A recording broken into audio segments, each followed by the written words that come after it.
What's up, gang? It is I, Carlton Flowers, your crypto pro. Yay! And tonight, late night, we're going to have a look at the Bitcoin TA, talk about the market a little bit, and I'm going to give you my completely unrehearsed, unedited. I don't have time to edit. I've been so busy lately that it's just been crazy with my consulting.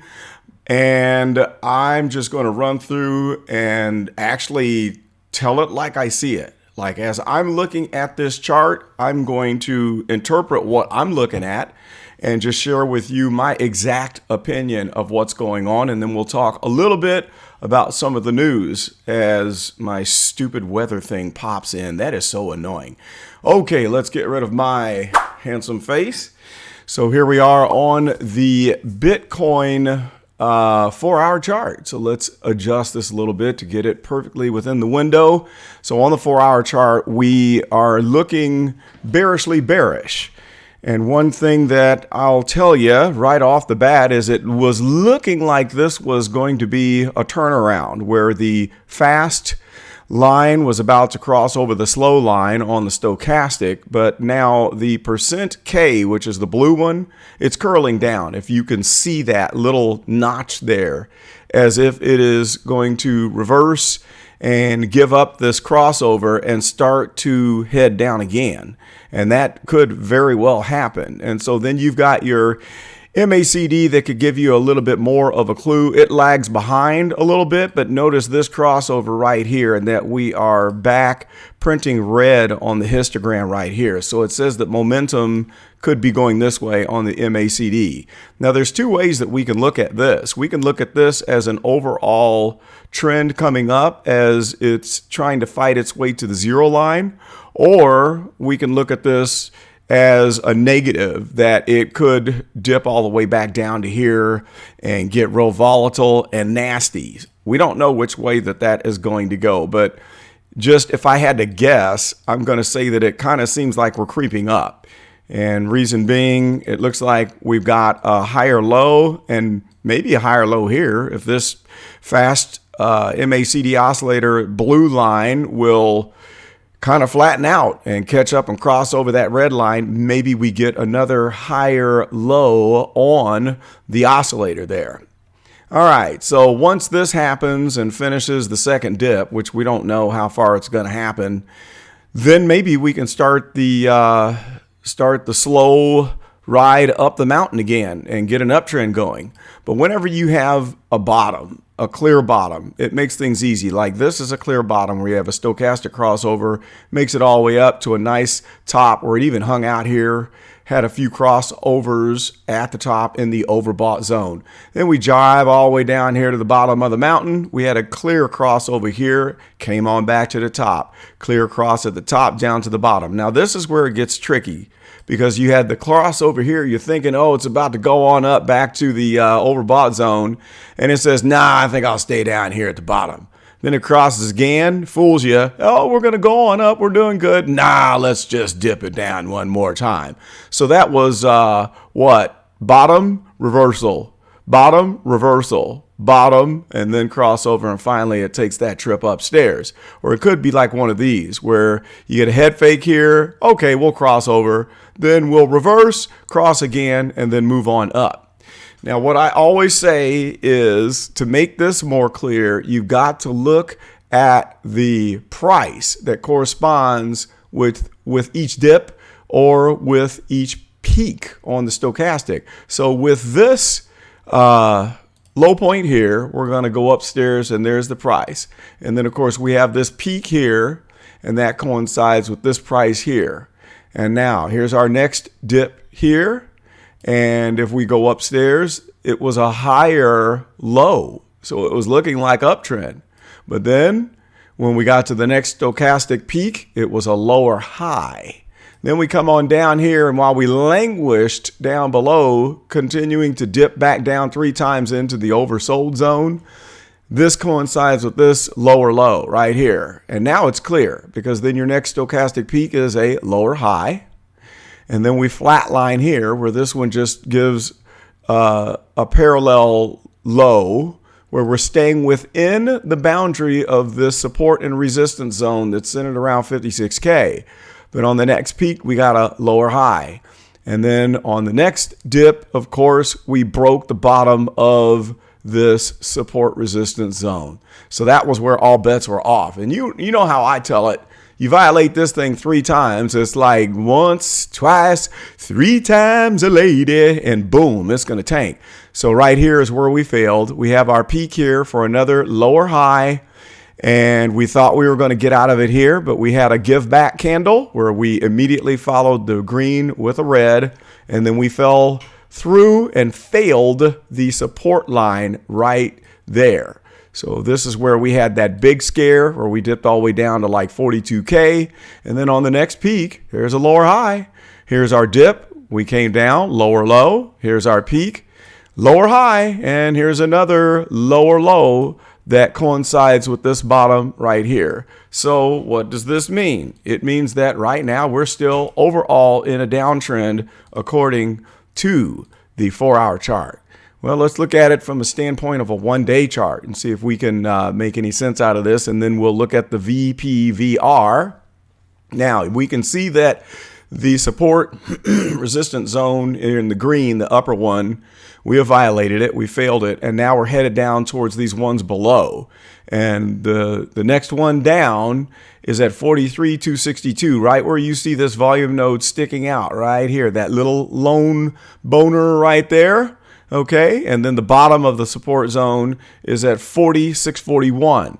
And the reason why it's there is because of previous action. We see it was resistance here. See that? And then it was support here. So then if we come down and we hit it for the 3rd time, it could fail it, but it could bounce and move back up. We'll see. And then, of course, these other 3 that are below here are also based on previous bounce points where we either hit our head on the ceiling or we bounced off of a line as a support. All right, let's scrunch in this chart a little bit so we can see the overall action. Look how volatile the MACD is.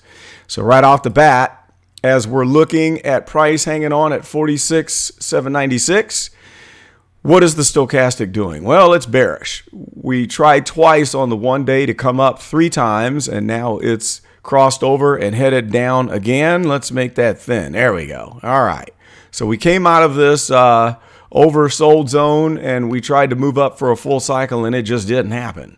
And then when we look at the MACD, it looked like we were about to get a crossover right there. But what happened? The blue line took and switched directions and is diverging from the orange line.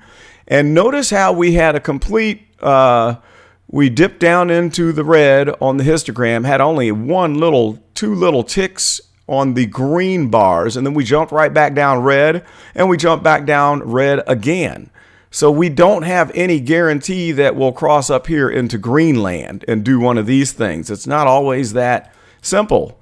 We could do this again and take another dip down into negative histogram land, just like we did on the last 3. So we don't know how far down this is going to go. And if we scrunch, let's clear this and let's go back if I can. Here we go. All right, we are not at peak volatility. When we look back here to about May the 24th, look how low this thing was, down at negative 52.05, and we're sitting at negative 28.53. So there's no guarantee that we're at a bottom here. We could still go down a lot further. And if we do, I think we could test this floor at 40,000 right there. Now, is this a worry? Well, not to me. I mean, markets always come back, and sure, we got all the FUD out there. We know what's going on with Tether, what's going on with Evergrande, and if you don't know, watch my previous video. I think I posted it on December 9th, where I lay it out plain and simple how the Evergrande situation can affect Tether, which in turn could cause a domino effect and hurt the prices on the crypto market. There are a lot of different theories about why prices are down across the board. I just say technical analysis reigns. I mean, all right, you show me a chart and then you find the news that actually supports the chart. Some people believe the news creates the chart. I'm just the opposite. And you can believe either way you want. I mean, it's fine. And by the way, this is not financial advice. I'm not trying to make a name for myself like most of the fat mouths on YouTube that are trying to get clout by predicting the market. I'm not doing that. I don't need to. And I also don't need to make shocked faces thumbnails. I'm not doing that either. I'm fine with the 100 or so views that I get because you guys know who you are who are always watching my videos. And I like our tight-knit group. I don't need hundreds of thousands because there's no way that I'd be able to keep a relationship with everybody. And I really enjoy the people who do comment. Shout out to all of my longtime followers who interact with me here and all of my great buddies that are in the Telegram group. Now, we have this big volume node right here that we've failed. And so the next one is this little one here that I just told you about. But then we could come to the bottom of the support resistance zone at 40. And after that one, we could visit any one of these because look at the volume nodes, okay? We've got this big, fat, thick section right here where any of this could be a target. And what's the bottom of this? It's at about 31, okay? 30K, 31K. And that was the whole rub last spring going into summer where they were saying we're going to dip down to 20 something after we had dipped down to 30. 30K was that bottom and we might top down at 31. Whatever the case, I'm buying now. I mean, I'm taking a chance because you're not going to make money in this market by not taking chances. And then you also aren't going to make money if you're spending your rent money. Don't do anything stupid. You know, I hate to see people that buy on these runs and then they panic and they're like, what do I do? And I'm like, well, first of all, you shouldn't have spent your money. Second of all, wait,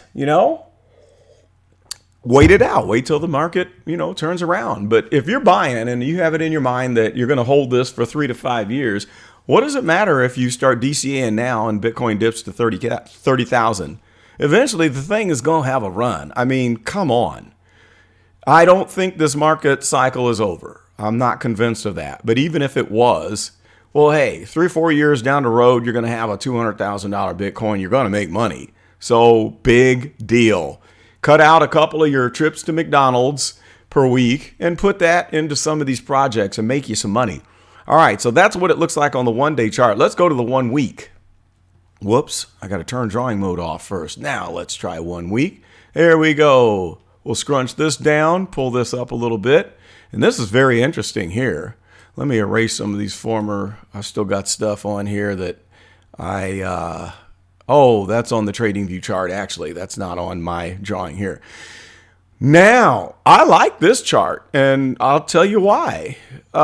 It gives room for growth. Okay, let's scrunch this down. Notice how we had this big wave up on the spring run and then on this next one, which produced a higher high with a lower high on the MACD. That's kind of cool. So this is a coiling up. It's coming down where maybe it's going to wind up and then kaboom. And I'm hearing people saying that we might not see a market cycle peak until May or like April, March, April, May, somewhere around there. And that kind of coincides with this chart because let's just say that Bitcoin does complete the cycle here. Let's say our stochastic cycle does one of these numbers. It usually doesn't languish down and oversold long. It's Bitcoin. And let's just say it jumped. What a crooked line. Good grief. Let's say it looks something like that. All right.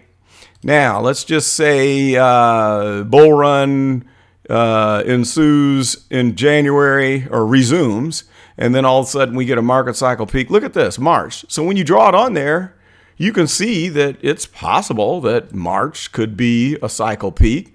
And based on previous runs, and you can't bank on it, but history does repeat itself. It just kind of rhymes.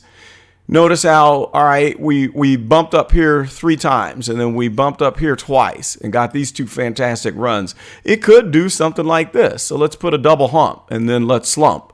Double hump, then slump. Now, look at this second peak. That's in May. I tell you what, I'm doing this off the cuff. I'm making this up as I go. And just from my sketch, I can see that it's possible that we get a market cycle peak in May. It's possible that we could peak in March. It might be something that ends up like this. Let's say we come up here and all of a sudden, or wait, let's take that back. Let's dip on down and then let's come up. Let's say we do this.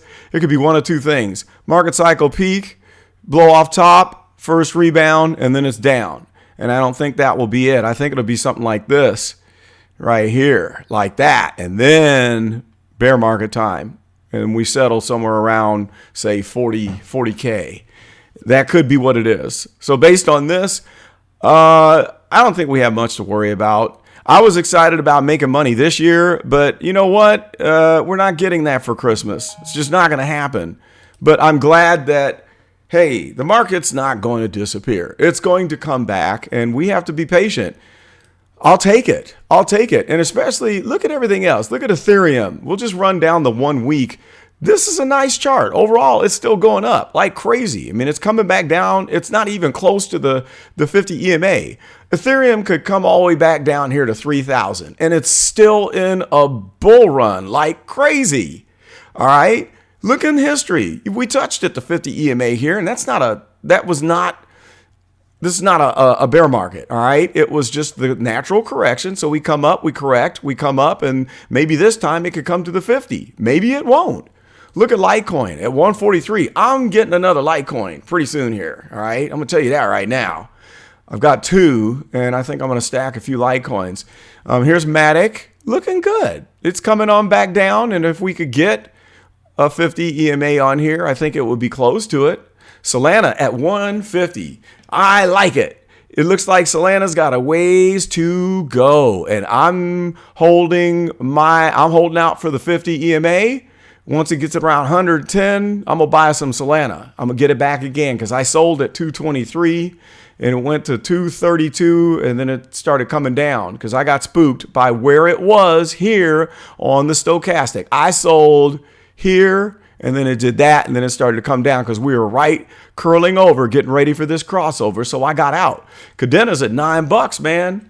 I'm loving it, like Mickey D's. Flux at 142. I need Flux to come back to $1. Then I'm going to pick up 200 or 300 more.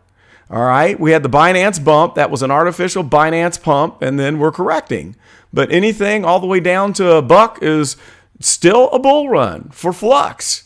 KRL looking good. I'm in at 2. I'm a DCA at $1. Bring that average down. Chainlink, I'm waiting for $15. I said way back after I missed here was the peak here, and then we had the big correction. It came all the way down here to $14, and I didn't get it because I thought back then in the summer that we were still going to go to 20K, and it didn't happen. It ripped up, and I was like, well, I'm not doing it. I'm going to wait. Tell you what, they always come back to get you if you're patient. And look at it now. It's coming on back to get me. Swing low, sweet chariot. Coming forward to carry me home. All right, AMP. Nice correction. It's coming back to the 50 EMA. This is looking very bearish, so we could see 4 cents, and I'm going to buy a pile more. I'm holding a big bag of AMP. OMI is looking strong, actually. We're already bouncing, and we're getting a crossover about to happen on this 1 week.